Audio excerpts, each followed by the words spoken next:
All right, so let's go over a little bit of the introduction, then we'll get to the discussion questions. So the idea of the echo in the canyon here, besides the fact that canyons have echoes, is that this music sort of has echoed in the years since. There are a lot of bands and performing artists that credit this sound as being influential for them. And as I also said, this period ended when these bands started to break up and people went off for solo careers or started other bands. And that a lot of those bands that left, like Crosby, Stills and Nash comes out of here, and Poco and a lot of those bands and things. And they're very similar kind of sound. They're not Laurel Canyon sound, but they're very similar kind of sound. And in California, this was a move. A lot of the folk artists from New York moved out to California, like John Phillips, who became the Mamas and the Papas. And when they moved, the sound got rockier, and this folk rock blend became the thing. And in San Francisco, you had the harder rock sound and the psychedelic sound, and Jefferson Airplane, the Grateful Dead, and Quicksilver Messenger Service, and all these other bands. And in LA itself, downtown LA, there was the Troubadour, which was a big club for bands like The Doors. But some of those people decided to move out to the hills outside Hollywood, Laurel Canyon. And for some reason, the sound became sort of softer out there. And there were people that were crossovers, like the Byrds crossed over and played the Troubadour, but they also were considered part of the Laurel Canyon sound. A lot of people wouldn't associate the Beach Boys with this sound because you say, well, they weren't in the canyon, they were on the beach. But actually the Beach Boys, there was only one of them who ever surfed in his life. That was Dennis. And Brian Wilson lived in Laurel Canyon, so there was a lot of crossover there with that sound too. And it became sort of the bohemian place. That's where the hippies hanged out, if they had a little bit of money, in Laurel Canyon. So the person who put together this film, Andrew Slater, it's his first documentary. He was a music business person, as we mentioned in the notes, and decided to put together actually a concert for the 50th anniversary of the Laurel Canyon movement, which they placed 50 years at 2015. And then he thought, we'll do an album. He had been president of Capitol Records for a short time.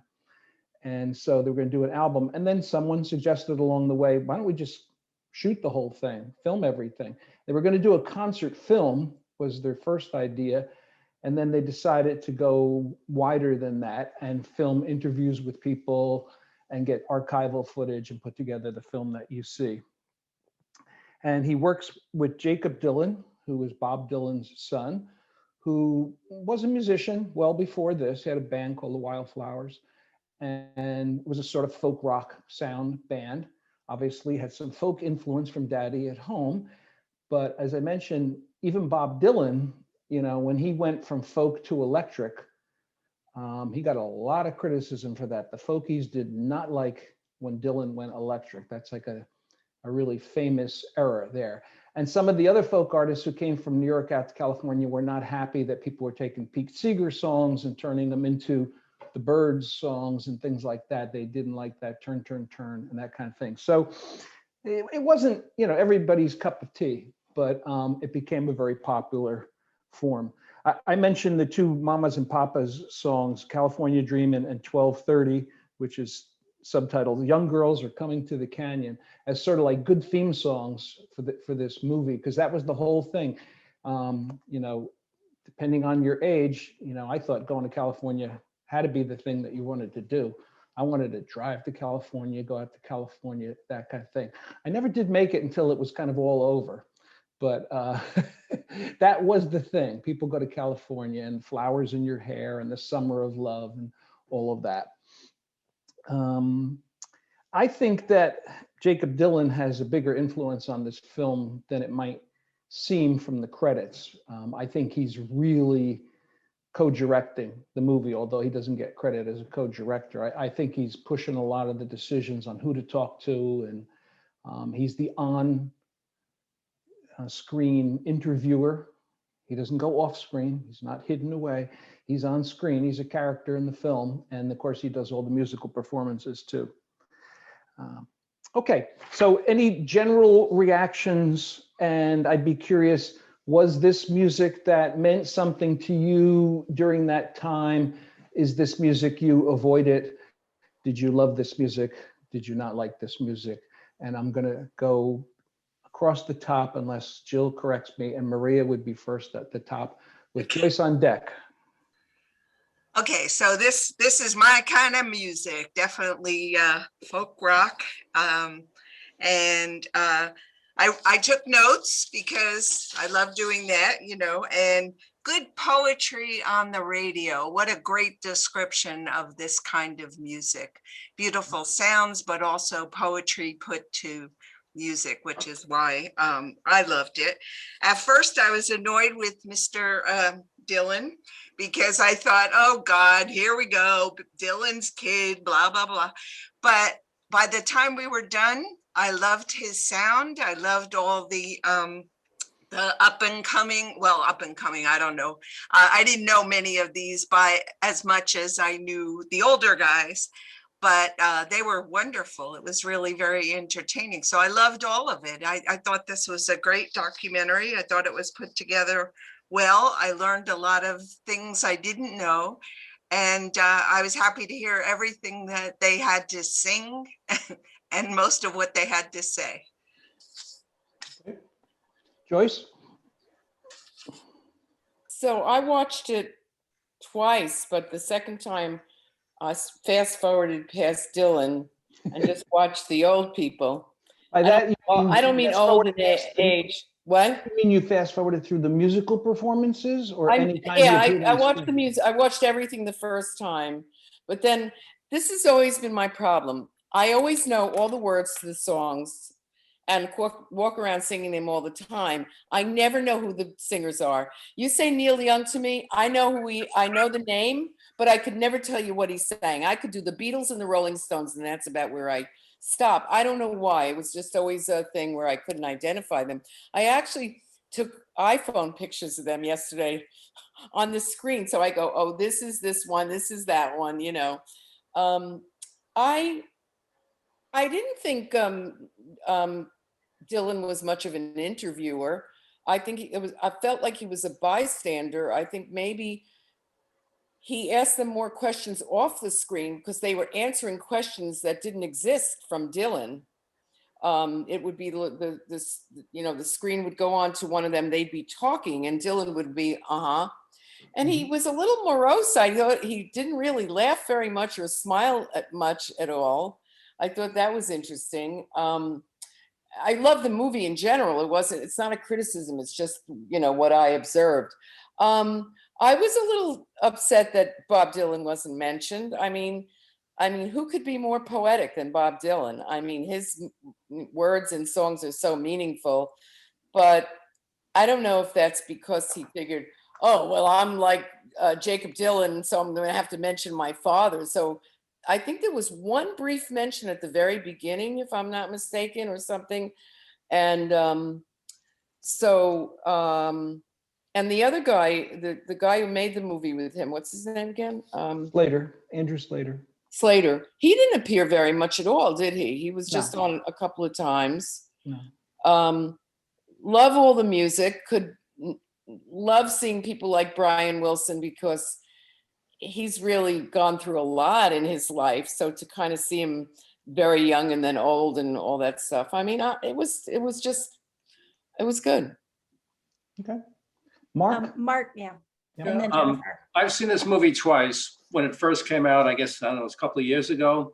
And watching it again today, I just watched it about an hour ago. And I think for folks in our age group, it's like right in the wheelhouse. This is like such tremendous music, and it really takes you back. And as they mentioned in the film, those were the days when you got a new album or something came out and you did play it several times, or you had people over and you sat and you listened to it from beginning to end.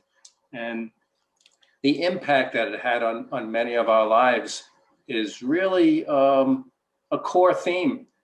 It was also very nostalgic and really bittersweet or sad to see how, you know, young and youthful and sexy and vibrant they looked when they were young, and as we did, and where they are now. And also the fact that I think for many of us, we put these people on a pedestal, and the film gave you a little glimpse and sort of like their humanity of who they are on an everyday level, and it took them down a notch and made them more human. And also, just the last thing, what about Jesse Colin Young? Was he from that area? I don't know if he or the Youngbloods are from that area. I thought they were an East Coast band, actually. Okay.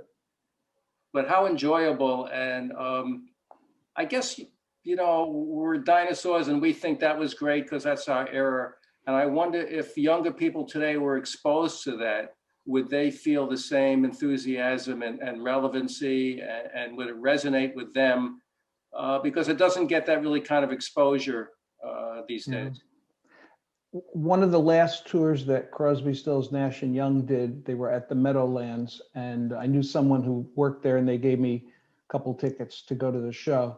And I said, they're not going to sound like they once did, and I don't know, maybe be disappointing. But it was actually very good. But some people asked me afterwards who were my age, they said, so what kind of crowd shows up for Crosby, Stills, Nash and Young in the 1990s?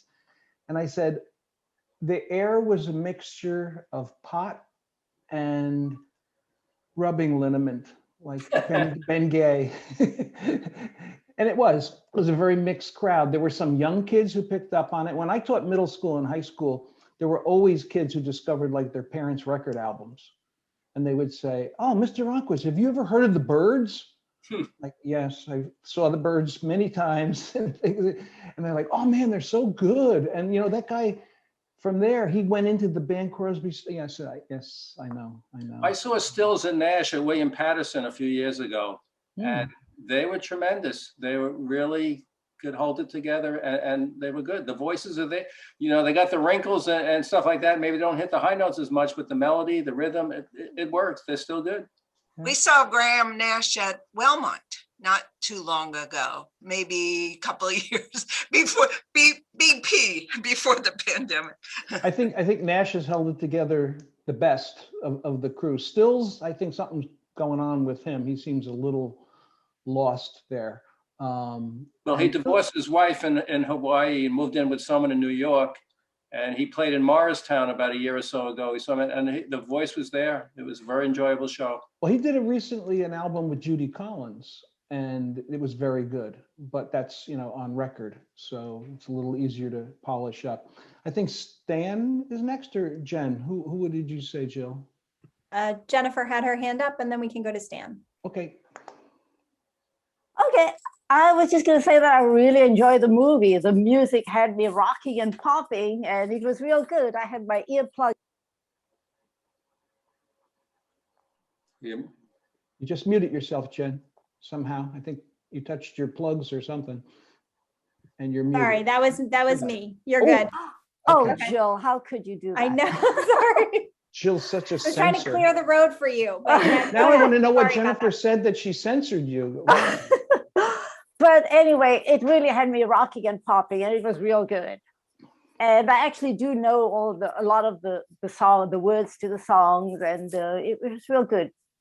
Brought back memories for me too. Being from South Africa and being, you know, growing up in the 60s and 70s, we actually did listen to that kind of music too. And it was good.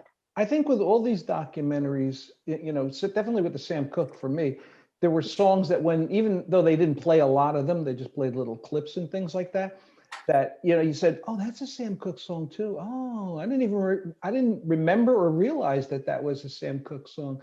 So my sons sometimes pick up on these kinds of songs, and they say, you used to play this in the car.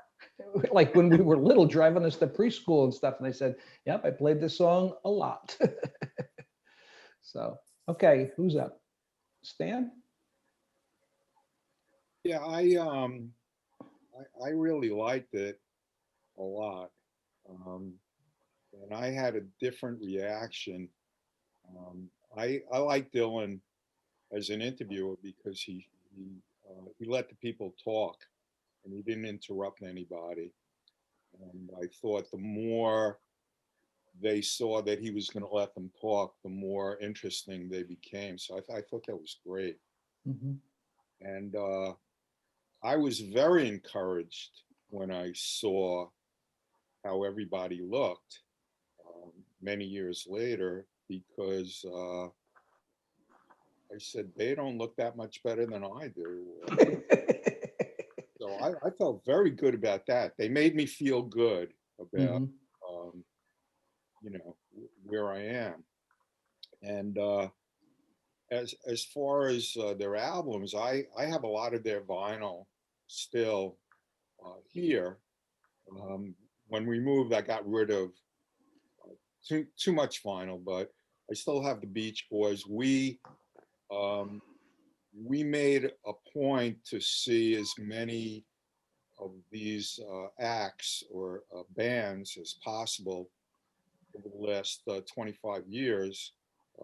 We saw we saw Crosby, Stills, Nash and Young at the Jones Beach Theater about the time when Bush had invaded Iraq instead of staying in Afghanistan. And Neil Young made a song called something about going to war, something like that. And it was, I really liked him as a protest type guy. And we saw Paul McCartney the last couple of years. The last act we saw before pandemic was probably in 2018, maybe 19, was Graham Nash, and he's like 77 years old, and he was great. So I just love seeing all of these guys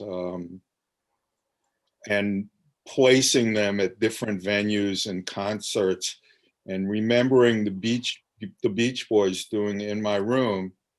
And I remember it was one of my first summers away, one between college semesters, and you know, I was a little bit lonely, and I remember just singing in my room to myself, and that's the kind of aura that they evoked. The Beach Boys just did everything, and we saw Brian Wilson with the Beach Boys several years ago too, and it was a great movie. I liked it.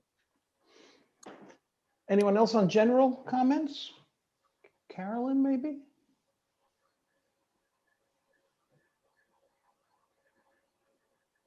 And then Christine after Carolyn. Okay. Carolyn's working on her muting. She's still muted. You got to do what you did last week, whatever it was. Oh, now her video's gone.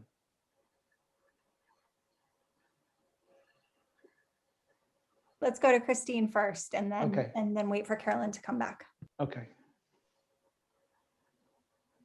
I always tell people if you're using a laptop, all you have to do is hold your space bar down and you're unmuted, and then you let go and it mutes again. But so Christine or Carolyn, whoever gets to their unmute first. Can you hear me? Yes. Okay, I'm sitting in the shadows because I was sitting at the table for a long time. So I'm now Okay. on the couch, which is a lot more comfortable.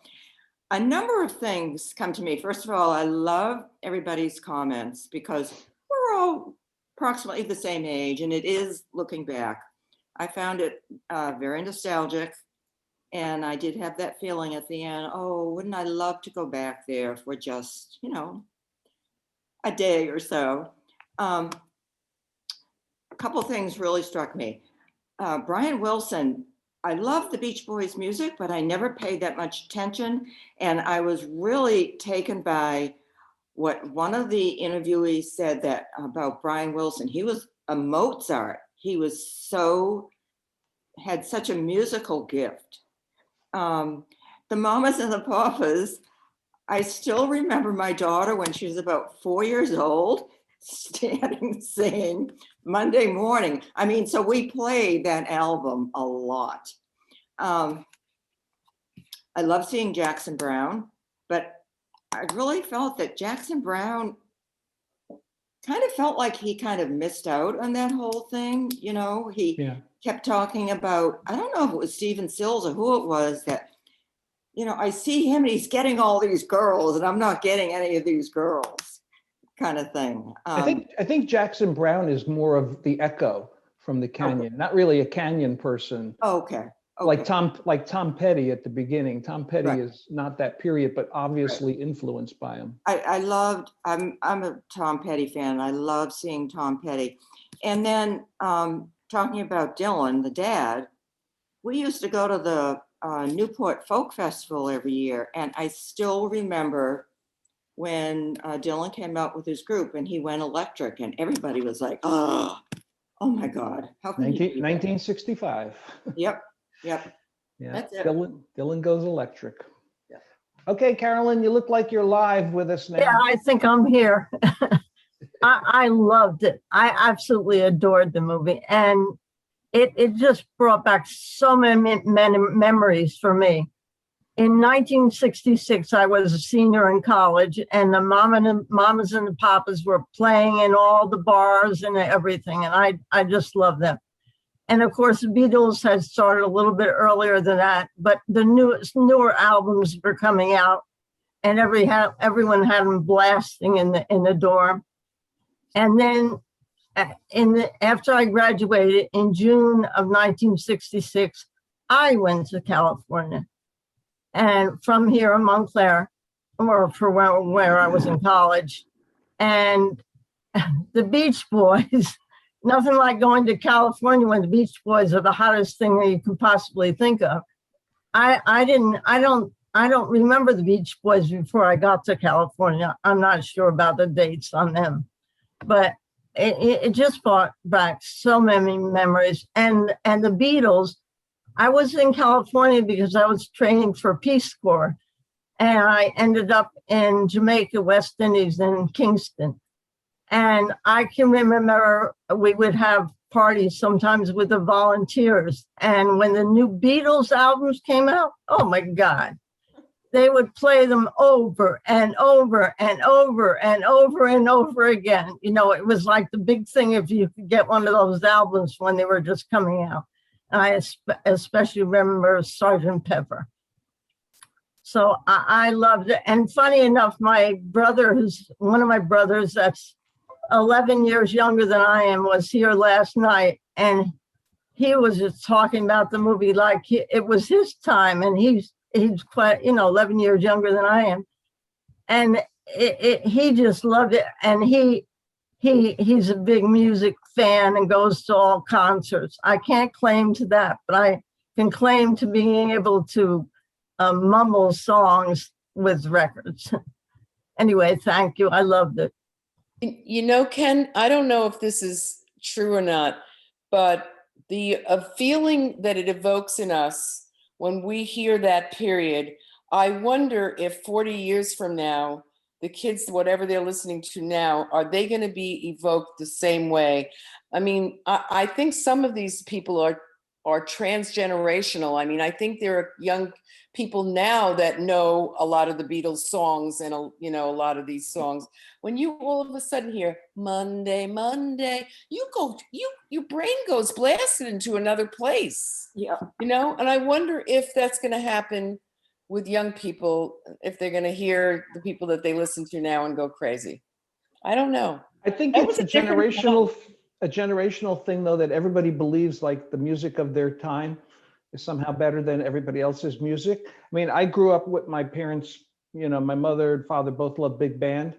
So, they were playing Glenn Miller and, Tommy Dorsey and stuff like that. So I kind of knew that music. And of course, they thought that was the best music. And like when rock and roll, Beatles and stuff, I started bringing home, the Beatles were different. They kind of crossed over. But, a lot of the things, my parents thought, this isn't even music. Oh my God, it's just a bunch of noise and everything. But then the Beatles did Michelle and Yesterday and stuff like that, and everybody covered it. So it was good. It's interesting that Ringo appears because obviously the Beatles have nothing to do with the Laurel Canyon sound other than some influence. Now, Brian Wilson's Pet Sounds, which is my favorite Beach Boys record, which is a brilliant record, was a record that a lot of people, including Paul McCartney and the Beatles, said, highly influenced them doing things like Sgt. Pepper and stuff and using orchestras and unusual instruments and things. So they had an impact on even the Beatles, who probably will be the longest lasting of all the bands from that period.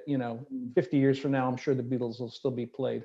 Some of the other bands, I don't know. Maybe when this generation moves on, maybe some of that music will be lost. Like when we talked about Sam Cooke, how there was this long period where Sam Cooke really didn't get any airplay. They weren't releasing any old tracks or anything like that. It wasn't on the radio. And then there was this sort of revival. So, you never know. Sometimes, like with music today, say, let's take Taylor Swift. If she was to come out and tell her fans that she loves the Beach Boys' Pet Sounds, it's one of her favorite albums and it's so gorgeous, sales would go up on that album. And then kids would discover a new group or some new music. So it's possible that these things will come back. I don't know. No way to predict. Taylor Swift is poetic too, though. She writes a lot of what she writes is coming from her life. So yeah. She's a storyteller. We'll get to her next week. Hopefully everybody will watch that one too. Not our period. That's jumping into the 21st century. All right, let's look at some of the questions because we talked a lot here. Oh, Daryl, did you have a question? You had your hand up for a second. Well, I was going to say, I came at this film from a different perspective. Maybe I'm a bit older, but I was schooled and loved the American Songbook. Broadway, Nat, Frank, Ella, so on and so forth. And I heard this music at that time, sort of in the background. And I remember thinking, these are pretty good songs and so on, but it still doesn't have the resonance, the beauty, and the poetry of Jerome Kern, Cole Porter, Rodgers and Hammerstein, so on, and Sia Parberg, and all of that school. But I did enjoy the film. I found it, educational, enlightening, and opened my eyes. In fact, I called my son this morning and told him to watch this film because it'll mean a lot more to him and his youth than it did to me. Mm-hmm. One thing that struck me, though, was the way they cross-nourished each other. It was very, very interesting to me that they were borrowing from each other and they didn't mind and they didn't look upon it as plagiarism or stealing from one another. And it was a very interesting comment about that group of artists, that they would borrow from each other, and it was a symbiotic relationship. Not real rivalry, it didn't seem. Yeah, and nobody sued anybody for ripping off a guitar riff or something like that later happened. Okay, let's look at some of the questions. We've already touched on some of these, so some I'll kind of breeze through. People have already talked about what they learned about the musicians and learned about the period. The period's a little bit different. I mean, I don't know if someone knew nothing about history. Can you hear me? Can I be heard? Yes. Oh, I just have a comment. Okay. I'm not sure whether I'm on or off. Anyway, I'm on my iPhone. I like the use. Everybody seems to assume that us includes everyone. And there are people in it like myself who's not part of the us group. I came earlier. I grew up in the 40s and 50s. And interestingly enough, I was in Topanga Canyon visiting while I was hitchhiking around the US at that time at the tender age of 18.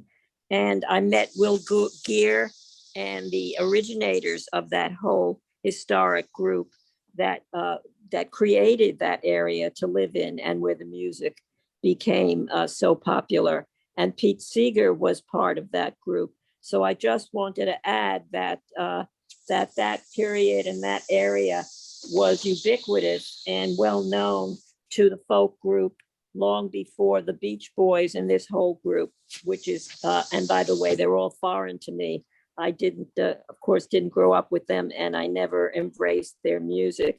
However, the film did, as the previous speaker said, enlighten me and open doors, and I can appreciate it although not love it the way I love the early folk people like Pete and so on, as well as the artists like Hearn and Rogers and all of those people that came way after and that aren't in that genre at all.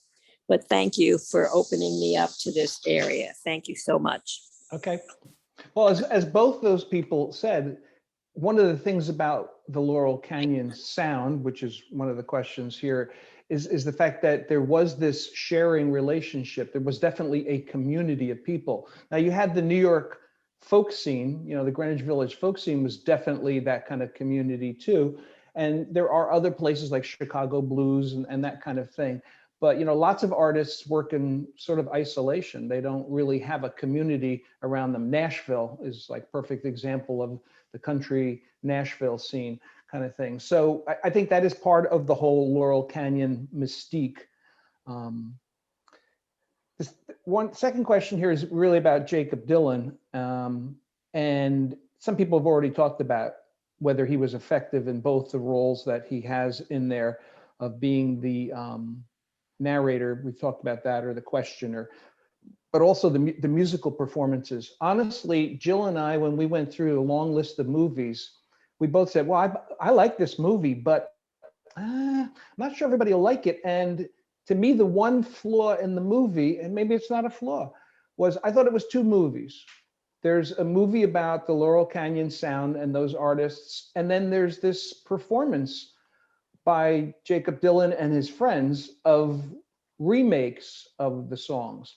I would have preferred actually all archival footage and interviews about the past kind of thing, and I could have done without the Jakob Dillon stuff.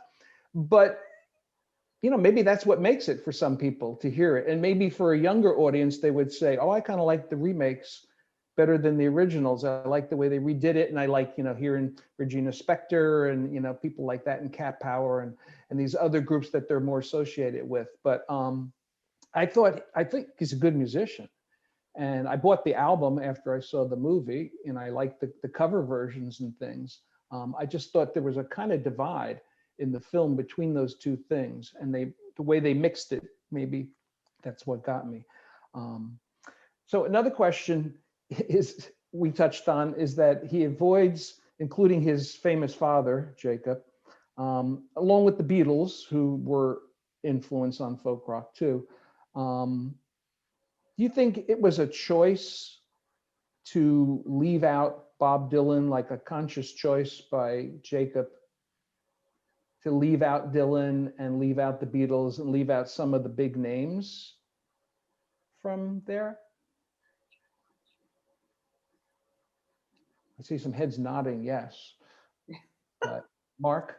Yeah, definitely, because you would have overshadowed those people and taken away some of the limelight. Plus, Dylan didn't live out, as far as I know. I know he did for a period. He lived in California, but he wasn't part of that scene. No, he's not part of the scene. I also think that he probably thought, you know, people are going to say, "Oh, sure, you know, they got Bob Dylan because Jakob Dylan." You know, I think to a degree he has tried to separate himself from his father. Not that he doesn't like him or anything like that, but you know, it's tough to be the kid of a big star and try to have a career in the same field, whether you're a painter or a musician or whatever, because people are going to say, well, the only reason he got a record contract is because he's Bob Dylan's son. So I think they deliberately did it. I think there were two points. There was one mention of Bob Dylan because of a photograph on the wall at maybe the Troubadour or something like that. And the other one, which I thought was funny, was at the very beginning when Tom Petty's in the store and he starts playing something. He goes, "I'll stop there so you don't have to pay for the music rights." And that is part of it. To get the rights to play those old songs, you have to pay for everything. That drives the cost way up for a film.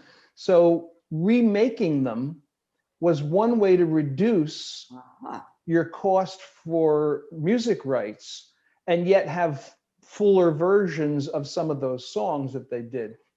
Like, I love the version they did of Never My Love by the Association, but they never showed the Association, who I loved because the band I was in was very much into harmonies, and like Associations were like brilliant on harmonies and things. Mark, again? Yeah, 2 points. One, there was one scene there with David Crosby. We said, "Oh, and Dylan came over. Oh, I mean your father, Bob." And I thought it was really funny. And you got to wonder what's going through Jacob's head at that point. Also, as we all see now or hear, you hear commercials where they're taking these famous old rock songs that have, I guess the statute of limitations has run out on the rights. So they're using them for commercials unless they just sold the rights. And They probably still have the rights on them, kind of thing. But, you know, there were a lot of bands, like the Beatles initially did not want to be used for commercials, wouldn't sell their songs to iTunes and things like that. But eventually everybody seems to give in, and there's still some holdouts, but you know, everybody seems to give in on it after a while. I mean, the money is good money, good money. Stan. Yeah, well, somebody put in the chat about the film Model Shop. Yeah, we talk about that too. Yeah. Yeah, and I think Andrew Slater said he modeled some of what he wanted to do after that move, about being out there as a young person. That's my question 6. And oh, really? I think we'll get to that one. That's an interesting one. That's a film that probably no one has seen. Well, I saw it, but it had no one else seen. It had some people like Gary Lockwood was in 2001 Space Odyssey. Yeah. And it had Anouk Aimée, who was in A Man and a Woman, and I had seen all those movies back then. And it was a big French director, Jacques Demy was the director, but it didn't make it. Yeah, if you want to wait until yeah, hold that thought. Okay.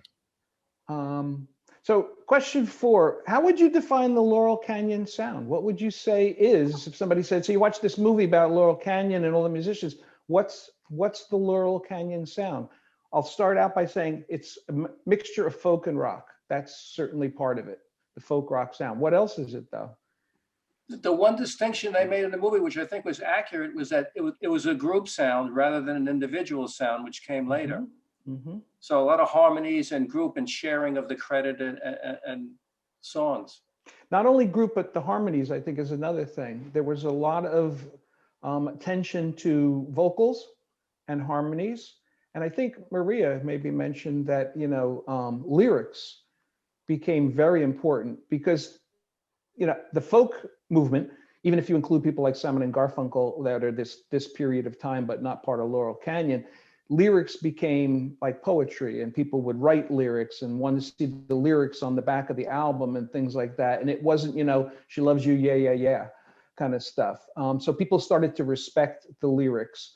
And I think lyrics are a big part of the sound too. Anything else about the Laurel Canyon sound? Any guitar players out there? Acoustic guitars and 12-string guitars like Roger McGuinn became a very big part of that sound.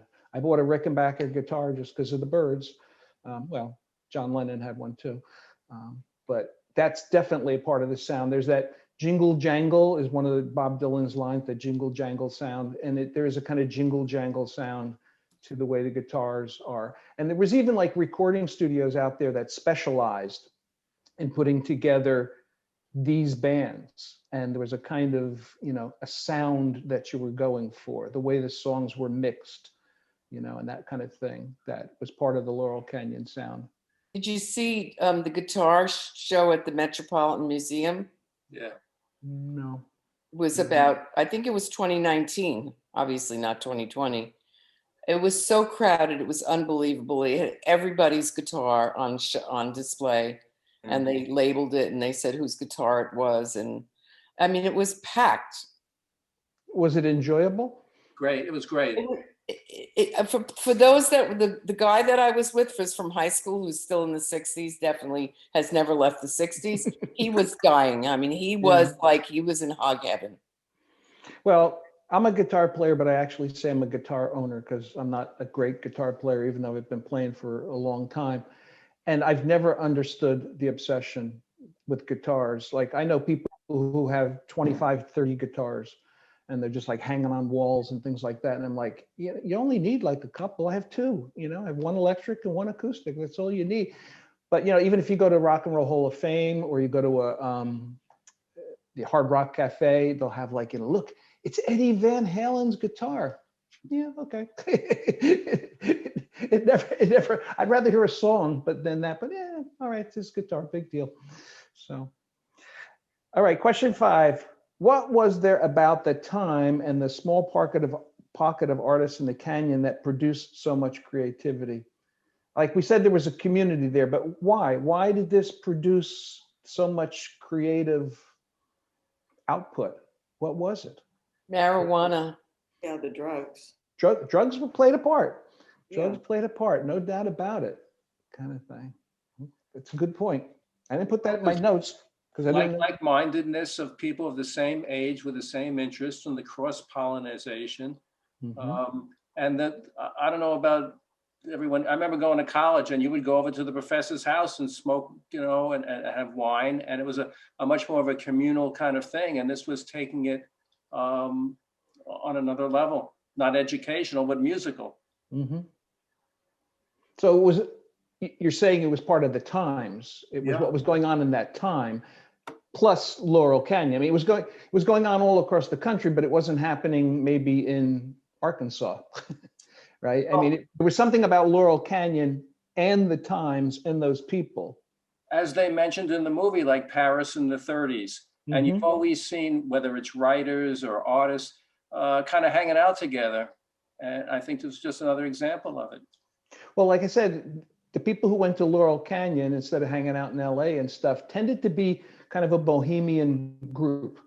And like you went there because of like-minded people there. So, I mean, Los Angeles is humongous. It's got so many different sections, but that particular canyon, as compared to like Topanga or one of the others and everything, had its own little distinct community. And from what I understand, it wasn't ridiculously expensive at one point in the early 60s. So people were buying little houses, up in the hills and not far from Hollywood and that kind of thing, but it wasn't a chic mansion kind of community. How about Soho before it became, expensive? Even the Village. Yeah, or the like-mindedness of people in Montclair. Yeah. Do you think that the spirit, the free spirit that existed, the hippie kind of stuff that all was back then, do you think that was a big part of it? Like, in other words, does that free spirit feeling exist anywhere today? Like it did when we were growing up? I don't know. In our hearts. No. I have found that almost every state you go to, there's at least one city that seems to be more of this kind of vibe. Like if you go to, I guess, North Carolina, I think it's Asheville. Yeah. I went to, and like you walk down the main street, I said, oh my God, there's a Grateful Dead store. And there's like a head shop and things like that. And I'm like, what is this doing in North Carolina? It's like everybody in that area all coalesced in this one place and said, we are like-minded people. It's like Austin in Texas. Austin, Texas is not like the rest of Texas. It's a different kind of vibe. Sometimes that's to do with the university being there. I was just going to say, I think the university. I went to New Paltz the other day with my friend. We just drove up there for a drive and we had lunch there. And I went, it's like a hippie town here, It is. Yeah, it is a hippie town. Chapel Hill, North Carolina is that kind of thing too. So I always thought should retire in a college town because there's always stuff going on campus. Not now, but whatever. Jill, were you pointing to somebody there? Yes, Stan has his hand up. Okay. I thought he was just waving hello. He's just very friendly. Hi, Stan. Yeah, hello. Well, I think if you take what was going on in the rest of the country at that time, and there was just the creative juices of people, not just in rock and roll and folk music, but I think the whole country was getting ready for a creative boost. It was the civil rights movement going on. You had the entree into the Vietnam War. You had protests all over the place. And I also think that the gathering at the march in Washington, the Martin Luther King speech, everybody was getting together. And I think legitimately California and maybe Laurel Canyon symbolized, you know, a paradise type of place where you can kind of do whatever you want. But if you had that creative juice in you, you can really go forward. But I think a thing that really got it going is something we mentioned before, was Dillon doing the guitar thing at Newport. And I think that got it all going. And so I think you coalesce all these things together. It just wasn't, I think people were ready, and they just gravitated out there. But one of the people who went there was Carole King and her husband, Gary Goffman. And if you saw the play Wonderful, which was about 2 years ago, they did a play about her, and the song was Going Home. If I Going Back Home, that Carole King wrote, and David Crosby brought it up in the movie. And it turns out she wanted to go home from that whole area because she was having a rocky time with Gary Goffin. Gary Goffin was, I think, becoming an alcoholic or something, you know, that destroyed their marriage. And so I think there was a lot going on, more than the music. What about all the assassinations? And the assassinations, and people were really emotional. And so you take the emotional and the creative juices, put them together with really smart people. And I think you got a great thing, and good musicians too. And these bands didn't ignore all of those things. I mean, like the Byrds have a song called He Was a Friend of Mine, that's about JFK's assassination. And even as you get to the end of this period, I remember my junior year, just about the end of junior year of high school, 1970, when Crosby, Stills, Nash & Young came out with Ohio, right after, like 1 week after the Kent State shooting. And I'm thinking about going off to college, and, you know, people are protesting and walking out of high school and stuff like that. So they didn't ignore it, although we think of their music as sort of this dreamy California drug-induced kind of thing. There was some social consciousness involved in there too, but I think that kind of gets a little bit overlooked. Mark? Yeah, well, I think what the analysis that you often hear is that you had the repressed 50s. And so we were the generation that had a more liberal breaking out from that repression. And California is the West Coast, which was always the rugged individual going out to adventure. And California was always more liberal than the rest of the country. They were the vanguard. And so it makes sense for the more liberal youth to express themselves in California, where it was more of a liberal attitude. I don't think the Laurel Canyon sound could have happened in the 1980s or the 1990s, that the times just wouldn't have supported that kind of lifestyle or even that kind of music. And I think it's a product of the time, the people, and the place. I mean, put those three things together, and that's how it operated. So, well, let's get to the question that somebody brought up, the model shop one with number Back 6. for a moment to that, the area of the guitars, if I may. There's a wonderful program on Spotify combining Bruce Springsteen and Obama. And they talk about many different issues: fatherhood, money, power, etc. But one of the things that Springsteen described, which is pertinent here, is how many guitars he has in his studio. He has 1,000 guitars hanging on his walls in his studio in New Jersey. Because he can. Yeah, ridiculous. I don't know. Well, he's a collector, you know, it goes with the territory. You can collect them like you can collect paintings, I guess, kind of thing. But I mean, nobody needs 1,000 guitars. Start giving them away to kids who want to learn to play guitar in school. Support the music programs. Hello. Okay. So question 6 starts out talking about the fact that there are some clips in this film about from Model Shop, which is Jacques Demy's film from 1969, which has nothing to do really with Laurel Canyon. It's a film about LA, But because it was made in 68, 69, when they watched it, they said, you know, there's this kind of feel about what LA is all about and the people who are coming to LA and to the West Coast and everything.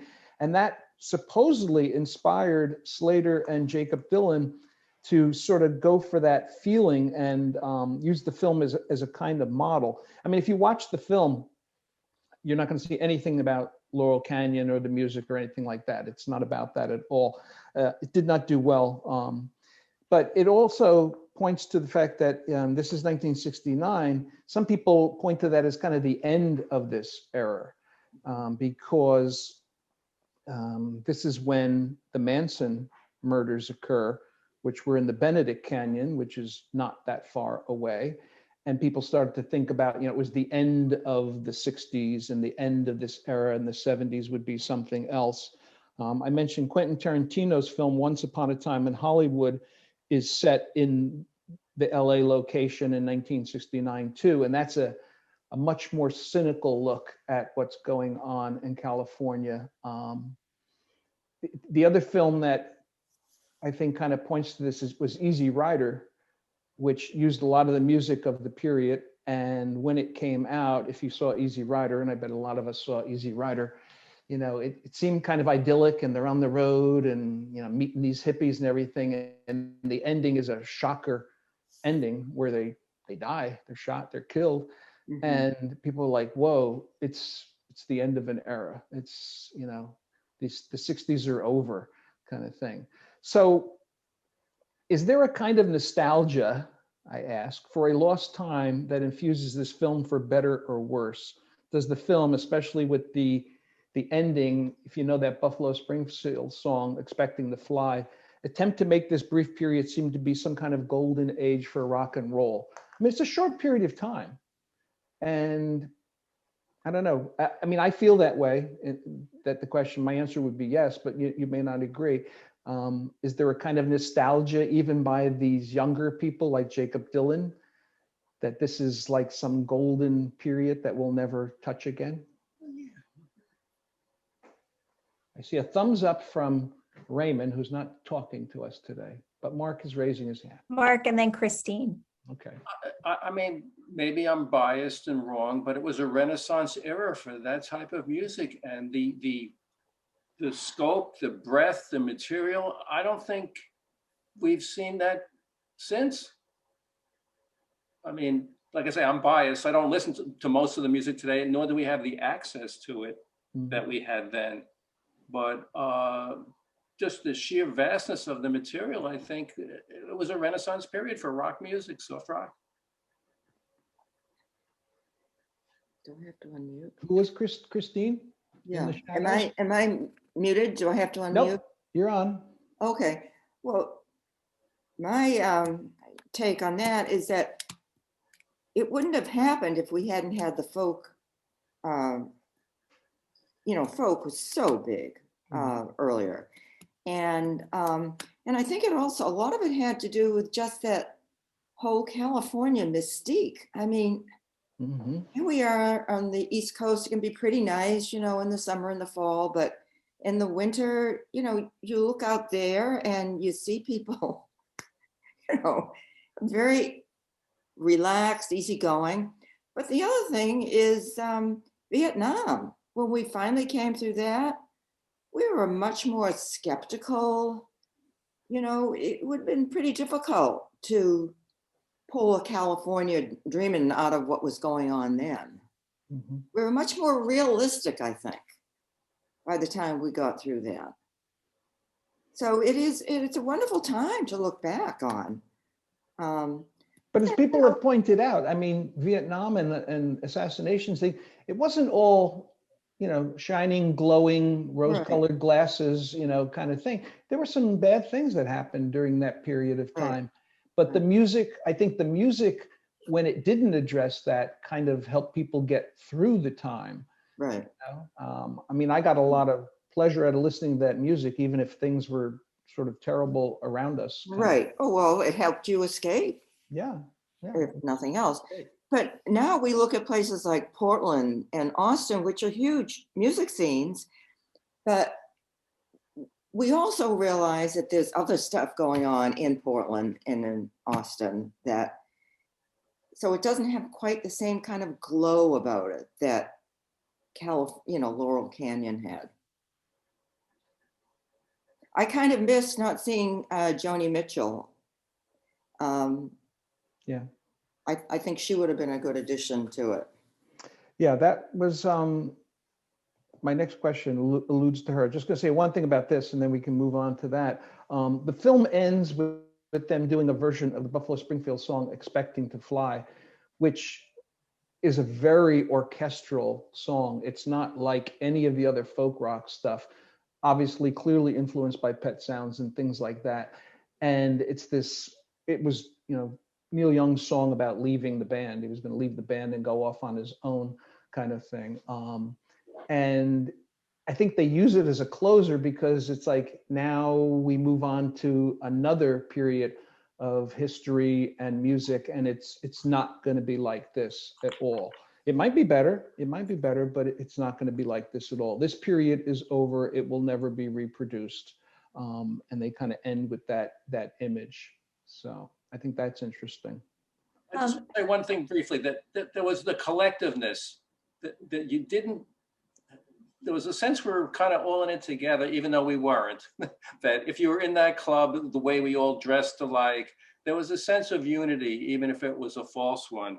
As also, it was the pinnacle of our youth. And I think most people will look back on that era of your life when you're 17 to 23 and hopefully have very fond memories and think of it as a joyful time. I read a piece once about just music in general, and it said that the music that stays with people the most is the music basically of their teen years, 13 through 19. It could be a little earlier, it could be a little bit later, but that music is the music that you will continue to listen to for years and years and years and years, kind of thing. And I think it's sort of true. That's like has the highest impact on you, just like books have a stronger impact on you when you're younger, I think, than when you're older, the ones that kind of hang with you a lot. So that's possible. Maria is raising a hand. So I don't know if anybody else had this experience, but I was a 45 RPM collector and did not collect albums. So not unless it was Simon and Garfunkel or the Beatles. And maybe that was my my pocketbook, I don't know. But anyway, it kind of made me think that I listened to all of this stuff on the radio and it was part of my life, but it was not something that it's like California. I don't even know where California is. I don't even know, I don't, there are no Beach Boys around here. So it was a whole other world, and it really was very different for me. I don't know if anybody else felt that too. So did you feel though in your world that you wanted to belong to that world, and maybe all you had to do was wear your hair a certain way, get a pair of bell bottoms, and that sort of thing, and you kind of belong? I mean, I felt like I just kind of missed all the Vietnam protest things. I happened to be in the last class that was part of the draft lottery. We were the last year. Yeah, I think we're the same age. And I mean, so I'm with you. Yeah, I mean, we walked out of high school, but it was kind of weak kind of thing, but we felt like we have to do it. Everybody's doing it. We have to do this. We have to walk out and protest the war. And, I got to get a pair of bell bottoms, and, a fringe jacket like David Crosby and stuff Yes. like that. Go to the Army Navy store and buy stuff. I still have that jacket. Yeah. I mean, we tried to look like we were from California, even though we were in New Jersey. That's right. We tried. And I think that was also part of it. You wanted to be part of that whole scene. Sure. And the music was part of it. You could definitely do the music. You could be in a band and sort of play it, but you're still in New Jersey. But, it was all part of that scene. Somebody else? Okay. Well, one of the things I'll talk about Carolyn, here. hold on. Carolyn had something to say. Oh, there's Carolyn. I wanted to share that. I hope I'm on or what. Yeah. You're on. I want to ask my nephew, who is going to be 50 years old. And he grew up in Santa Barbara with his dad and mom. And he lives on Laurel Canyon now. And he happens to have his own bands. And he lives in one of those small little houses on Laurel Canyon, not one of those big babies. And I sent him a note last night. I said, I hope you've seen this movie. I want to know what you think about Laurel Canyon now. What is it like? What does that have? I've been in his house. He's strumming a guitar. I mean, it reminds you of what we saw there. So I'm curious to see what his relationships are with people that live around him on Laurel Canyon, not the mansions, but the smaller little houses that I assume many of those guys lived in. It's like a bedroom, right on his backyard is pure cliff. So anyway, that's just all I wanted to share. Thank you. Well, you report back to us next week if he talks to you. I'd be curious because he's a little younger than a lot of us, and so he kind of missed that period. But I wonder if he moved to Laurel Canyon with his guitar because he had heard about the Laurel Canyon vibe and everything and wanted to sort of live the vibe. That would be interesting to know. So, so question 7, I start out talking about Andrew Slater. It's his first film, and I said he worked in music journalism, artist management, production, briefly the head of Capitol Records. And one criticism of the film that I did read, because I always try to find some negative reviews to see what people are saying, is that the film tries to be too much. Music documentary, concert film, all these things. The decision to cover many of the songs was partially to avoid buying music rights for the original recordings. And music historian types like to point out the fact that there are a lot of figures from Laurel Canyon scene that are missing. To me, the biggest one missing is Joni Mitchell, but also Neil Young, who does not appear live in the film. There's a shot of him at the very end playing in the studio, but he's not even looking at the camera. Frank Zappa. The Doors did live in Laurel Canyon for a time. And later on, the Echo, the Eagles, Jackson Browne, Linda Ronstadt. And I would counter that criticism only by saying, I love Joni Mitchell, but Joni Mitchell is not really Laurel Canyon sound. I know she has this album called Ladies of the Canyon, but she's not a folk rocker. I think she's a folk jazz, but I don't know that she's a folk rocker kind of thing. And Frank Zappa, I would not categorize as folk rock. Maybe he had mixes with those people. I know the Beatles went to Zappa's house and stuff like that. But I think they focused on the people who had a similar kind of sound. That's why I actually think the Beach Boys don't exactly fit in with the other bands. I wouldn't call them folk rock. So I think that criticism maybe, is valid. But in general, should the film have been more focused on one aspect or perhaps been two separate films, which was something Jill and I felt at the beginning? Did you think it went too many places, tried to do too many things, could have been more focused? Or did you like that mix up? I'm gonna go for the top. I see Joyce, I see Mark, I see Stan. Joyce.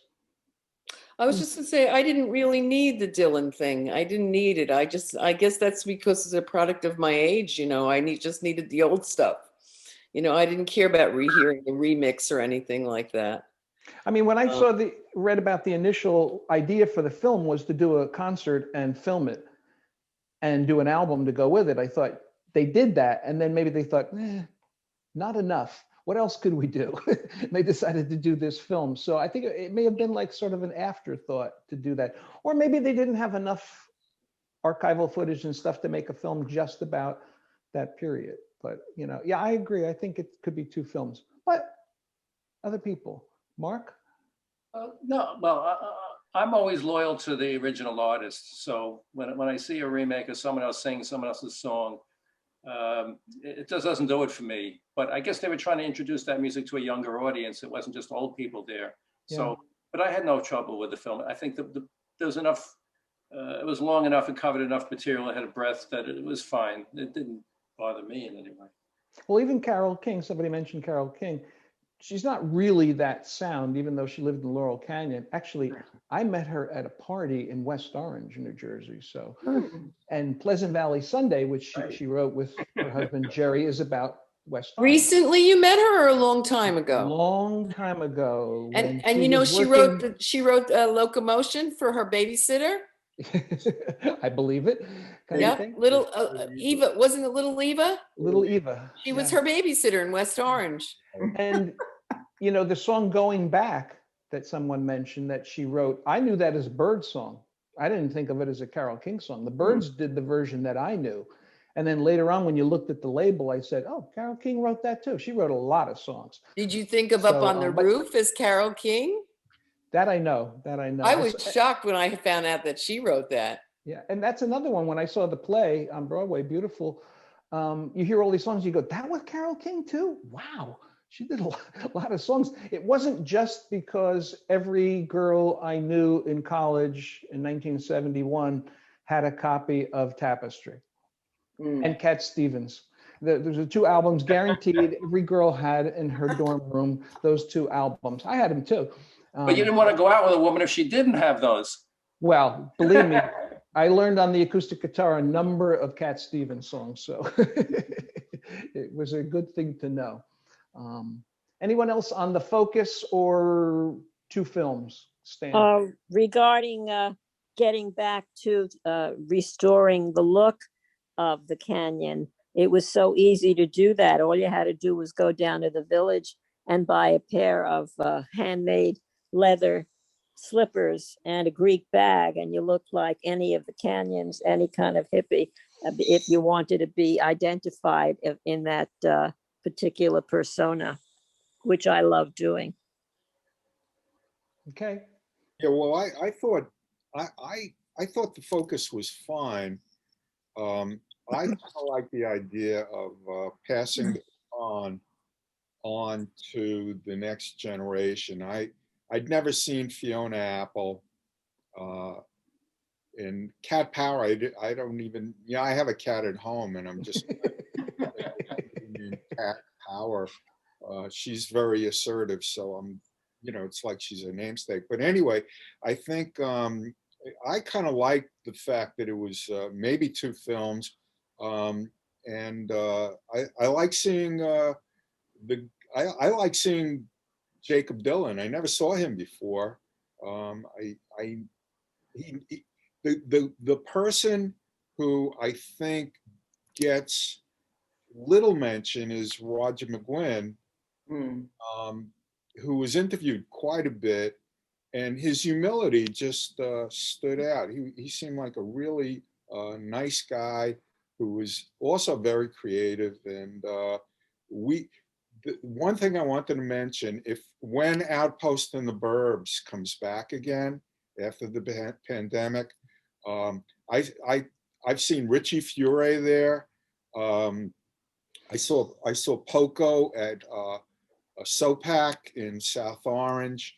And if you really want to see some great old time groups, you go to these places. The unfortunate thing was Rusty Young just died of Poco, and he was also in Buffalo Springfield.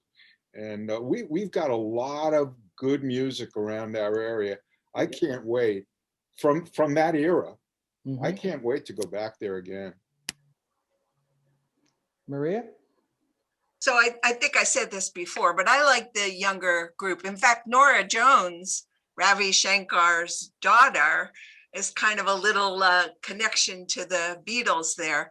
And when that girl, Jade, I believe her name is, sang the Mamas and Papas song, I got chills up my back. I was like, oh my God, that was so beautiful. You know, it was actually, you know, even a lot better than the Mamas and Papas did, one of the songs. So I enjoyed it. At first, I was a little bit resistant. And I also thought, you know, Jacob probably needed to spread his own wings beyond his father and everything. And he has a great voice. So, you know, I was happy with that. I think one of the good things about if you use Spotify, which you can do for free, you don't have to pay for Spotify, it's got limited, but Spotify is the music streaming service. You can go in and like look up one of these people. Like I really like Regina Spektor, who's on there, and I think she's a great writer and a good piano player. And you could put in Regina Spektor and it would come up. And if then you put in Cat Power or something like that, it will start to find other songs or artists that it thinks you will like. And you'll kind of get like a Laurel Canyon or echo of Laurel Canyon. So if you made a playlist of all these Laurel Canyon bands, it might start to suggest other people like Jacob Dillon, not because he made the movie, but because he's got that sort of Tom Petty, 12-string guitar sound and that kind of thing. So I like the idea that the movie's called Echo from the Canyon, because I think it is very much about the fact that there was something that happened in Laurel Canyon during this period that was unique, and it echoes over the decades and continues to echo to new audiences who redo the music and rediscover these bands and decide to do their own versions of it. I think that's one of the great things about music, that, it does kind of echo through the decades, depending on who it is. I mean, I'm not a big expert on jazz. I do like some jazz, but I mean, jazz music gets rediscovered over and over and over again by new generations and is remixed and turned electric, and, things that were saxophones get changed into guitar and that kind of thing. And I think that's one of the beautiful things about music. Let's end with that last question, which is, music documentaries can be oral histories of musicians before they leave the world and their stories are lost. In fact, this film contains the final interview with Tom Petty. Tom Petty was born on my exact birthday, so when he died, I wasn't thrilled with that kind of thing. There are a lot of existing interviews with these musicians, but the idea was to have them talk about this one specific aspect of their careers. I mean, you can find tons of interviews with Roger McGuinn. Roger McGuinn has a website where he's recorded almost every folk song he can think of, and you can just free play them and download them. And he tries to record them in the original way that they were recorded. I mean, he's a big folk person. Though the film includes archival footage, it is far less than most historical documentaries. So I ask, as with all documentaries, balancing the archival footage and the new interviews and the important music documentary soundtrack is a large part of a director's vision. How well does the film balance all those components? And, I think in every documentary group that we've done in this series, there's always someone who says the music. And a lot of times people say, like, there was music in My Octopus Teacher. I don't think I even noticed that there was music. Yes, there was music. And maybe sometimes it's good that the music isn't obtrusive and you say like, oh, that music came on, it ruined the whole film for me. But music is definitely a part of it.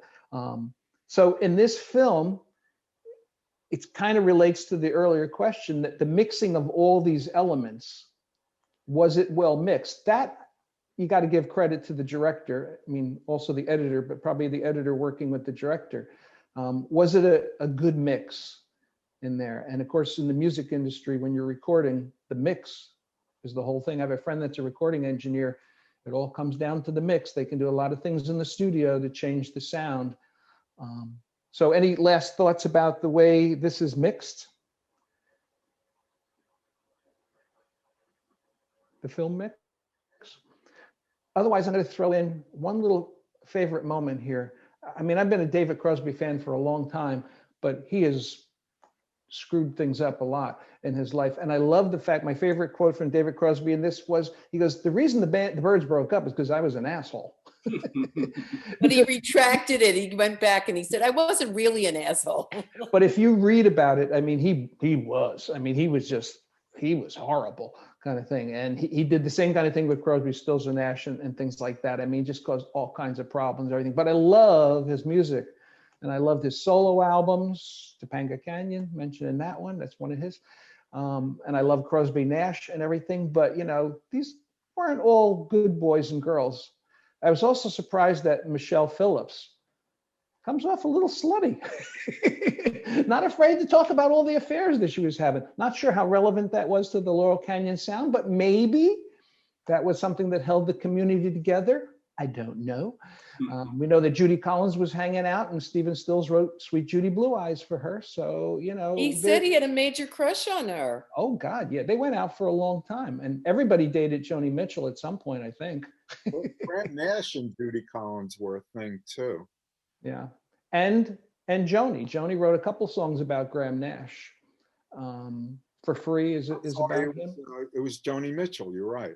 Yeah, Joni wrote a couple of things about them. So maybe Joni Mitchell was the Taylor Swift of Laurel Canyon, having her relationships and then writing about them when they break up, because that's one of the things Taylor is known for. Up a little lead into next week's film kind of thing. So any final thoughts on Laurel Canyon? I liked Michelle Phillips the best because you had a crush on her in 1968, that's why. right. And then when she was the person who, when I saw how she looked, I said to myself, yeah, I'm really glad that you're in the place you are and I'm in the place I am, because we've all aged very nicely. If you want to feel even better about yourself, Google Grace Slick in 2020. Woo! Is she looking good? Yeah. Too many drugs. Too many drugs. Not looking good. Grace has had some hard times. So, okay. Any housekeeping that we want to mention, Jill? So our next film, our next film is about Taylor Swift. It's called Miss Americana. And if you're not a Taylor Swift fan, I wasn't either. I have to say I enjoyed the film. I think it's a well-made documentary. I did learn a lot because I knew practically nothing about her. It's very different. And this is a film that moves us clearly into the 21st century. The music business is different in some ways, not different in other ways. So Jill will be getting out the sheet to you, and hopefully in the next week, we'll have a chance to watch it. That when somebody does a good documentary, it changes your head around, because you may know, I don't really know much about Taylor Swift. I know one of those first big songs that she wrote about a boyfriend, but honestly, I didn't know much about Ernest Hemingway either. And I watched 6 hours of that documentary, and that was fabulous. And the country music that Ken Burns did, the story of country music, an amazing documentary. Yeah. So I think, like music, documentaries, which, it's great that all you people show up for the documentaries, because I know plenty of people personally who, documentary, they don't want to watch a documentary. They're not going to watch a documentary on Netflix. They're going to watch a fictional film or a series or something like that. But like music, I think if you take a chance on a documentary about something you know nothing about, and you're not even terribly interested in it, but people said, no, it's a really good film. You really should watch it. Like I told people, watch My Octopus Teacher, and they said, what's it about? A guy gets taught by, I said, oh, it's a guy who does diving and he meets this octopus and he kind of follows it, and they're like, I don't know about that. Did it win an Oscar? Yes, it did. It won an Oscar. Yep, it did. It won the Oscar. So, and I mean, any movie that's nominated for documentary in the Oscars is probably worth a watch, like Crip Camp, which was at Montclair Film Festival, and some of these others. And you'd say like, yeah, I'm not sure that's really something I'm interested in. Crip Camp was amazing. Yeah, give it a shot, because I think you will be often surprised by it. Just like music. You say, well, I'm not really into jazz. So, okay, Maria's waving goodbye. She's leaving. Thanks a Coming lot. up on the. Have a great week. Okay, Thanks. everybody be All good. right, we'll see you guys next week. Thanks. See you next week.